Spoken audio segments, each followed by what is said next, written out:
So, we're still here, still feeling somewhat privileged to be isolated in 20,000 square foot of studios with a chef, an almost infinite beer supply, and a barista coffee machine, albeit minus the barista.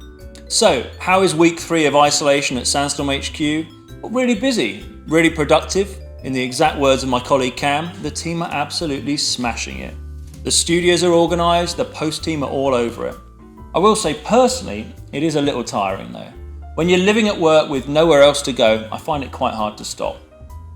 I've had a lot of phone calls this week asking if we can film with talent in the studios, and again, as I've mentioned for the last 2 weeks, at the moment, no. It's all pack shots, product close-ups and versioning at Sandstorm at the moment. Also, I've been asked about how we're getting on with remote working.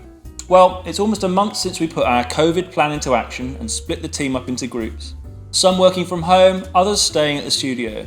So we've settled into remote working pretty well. My only observation is that it's made client feedback a lot more sporadic as clients are having to adjust their home and work lives around each other. A lot of people I've spoken to are getting quite annoyed that so many brands have stopped advertising. Me, well no, we're in the middle of a pandemic. I think it's a lot more important to look after your families and stay safe rather than rushing out and advertising for advertising's sake. On the flip side, if you've got a message really worth talking about that can genuinely help people, let them know. My message this week is we need to be sensible, compassionate and look after each other. That's very easy for me to say, sat here with a beer in hand living in what is essentially a luxury hotel. But we're all social creatures, and when it's safe to do so, let's have one hell of a party here at Sandstorm. If there's any beer left.